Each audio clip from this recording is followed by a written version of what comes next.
Good morning. I'm Tom Litton-Dickey, editor of Hot Topics, and I'm joined here at Cannes Lion by Rajamannar, the CMO of Mastercard. Raja, thank you for joining us. Thank you for having me here. No problem. So the series we're partnering with Cannes on is called Creative Innovation. It's focused on the kind of collision of tech, data and creativity within marketing. How do you balance those elements within your role? See, technology is a huge enabler for creativity if you know how to use it. And every evolution in technology has actually been adding new dimensions, new perspectives, and new depth to the possibilities around creativity. For example, right now, the kind of technological evolution, whether it is the digital space or it is in even the physical aspects of how you deliver technology, has really changed quite a lot. And it is giving us unprecedented possibilities of how you can deliver creativity to consumers. So one is how do you create, and second is how do you deliver. And that's a huge empowerment for many marketers. As an example, virtual reality. A lot is being talked about it, and it's one of those emerging technologies. In virtual reality, we have done one experiment at Mastercard, for example. We had Graham McDowell, who is one of our brand ambassadors in golf, and we made him walk the consumer through the 17th hole at TPC Sawgrass last year. And he explains how to tackle this very iconic golf course on the 17th hole, which is really an iconic hole out there. And the experience was very immersive, like any 360-degree film is these days. Yeah. But where we have taken it further 2 levels is, one, we had overlaid a layer of augmented reality. And I'll tell you what it means in a minute. And on top of it, we overlaid commerce as a second layer. And that's the first time these 3 were coming together: virtual reality, augmented reality, and commerce. So what that means is, when you're looking through the 360-degree viewer, whether it is Oculus Rift or Google Cardboard or whatever, and when you focus on his shirt, for example, on Graham McDowell's shirt, as he's talking about the golf course, the shirt pops to the side. And it gives you details about that shirt: who is the manufacturer, what's the material, what sizes, what colors. And then you can actually choose it right there and buy it within that environment of virtual reality. So here is a very, very creative approach of giving an immersive experience to the consumers and giving them information that is relevant and that attracted their eye, and give them an enablement to actually make the purchase. So this is one example I can think of from the top of my mind. Yeah, and really, technology evolution can change how creativity is done and delivered. And so, given the influx of new technologies that can be used within marketing, I know you talk a lot about what's required to be successful as a CMO or as a marketer today. So how have those things changed the skills required to do your job? Yeah, I think as a CMO today, the role is much more that of a general manager than a hardcore marketer. Now, I have been in the field of marketing now for 32 years. And I can clearly see how the role has been evolving. In the past, it was much more about the brand, and it was also more about how you are influencing the preference of the consumers and so on. But today, the companies are under so much pressure that the CEOs and the CFOs are not just happy to merely get the marketing metrics. If you say my net promoter score has gone up, or my brand preference or the brand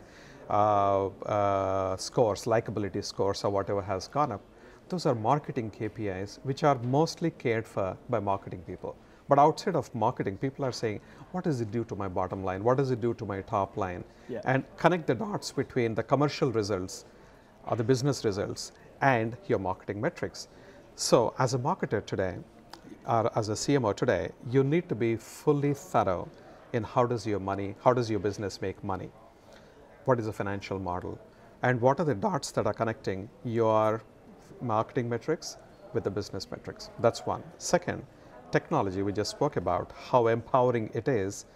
And a CMO today has to understand technology quite well. And many of the CMOs, in fact, have technology budgets which are more than that of the CIOs of the companies or the CTOs of the companies. Yeah. So you need to really understand technology. You need to operate at the intersection of public relations or communications, as some companies call it, and marketing. In many cases, actually, these are collapsing together. They're coming together, integrating together, like we have done at Mastercard. So it's one integrated function. So you need to know not only to tackle consumers and customers, but also the other audiences like the influencers and the media. So marketer today, CMO, has to be aware of those areas. And of course, they need to really understand data. They need to understand digital. Now, data has really, again, given such incredible empowerment to marketers in terms of what to do, who to target, and how do you know that your actions are actually giving you the results that you're looking for. And that is something which is absolutely a critical need for today's marketer. And likewise, digital. And digital is one aspect of technology, of course, but you need to have a holistic look and perspective around everything end to end. And that's why I would say today's marketer is much more a general manager than just a pure marketing specialist. So you mentioned the shift in tech budget at C-level from the CIO to perhaps the CMO. Traditionally, there's been a friction between marketers and CFOs, but how do you manage the relationship between the more traditional tech buyers? Yeah, one clarification I would like to say is it's not the shift in budget from the CTO to the CMO.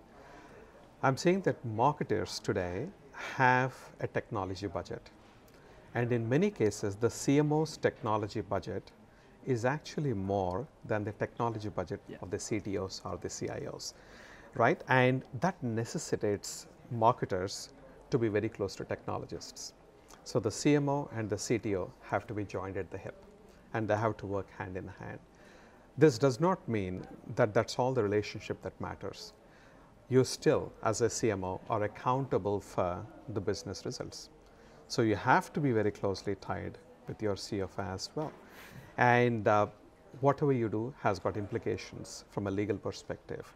When you're talking of, for example, data privacy is very important, and you need to have the legal person, your chief legal officer, very much connected to you. So it's a CMO is really connected to the whole ecosystem very closely, and of course to your CEO who runs the business, and they are depending on marketers to really make a difference in the marketplace and to really set the competitive advantage, to drive the business results. So the approach to operate like a general manager is very critical for the CMO. I just want to talk a bit about experiential marketing, and you've spoken about perhaps the death of storytelling and the move to story making. Can you explain what you mean by that? Yeah, I remember when I first started my career in marketing, my boss at that time told me the best advertising actually is not about talking about your product, but it is about telling stories to the consumers that they like and they remember, and so it makes them feel something. So he would say the best advertisers are fantastic storytellers, and the craft is all about storytelling. And I think it was very right for a number of years. Now, particularly over the last 4 or 5 years, life is changing pretty dramatically. On the one hand, consumers are telling you, I don't want to listen to your ads. I don't care about your stories. I care about myself. Yeah. And if you are coming and telling me a story at a time when I don't want, you're intruding into my experience. You are annoying me. And how are they experiencing this? They're putting ad blocks. So today, the statistics are almost like 225 million people are active users of ad block. Yeah. These are the more sophisticated consumers. It's not just all millennials. It's across the entire age spectrum. They're saying, I want ad blocks. I'm using ad blocks because I don't want your ads to interrupt my experience. You got consumers subscribing to ad-free content, whether it is a Hulu or it is Netflix. You got 80 million plus Netflix users watching billions of hours of content. So that time is blocked out away for the marketers.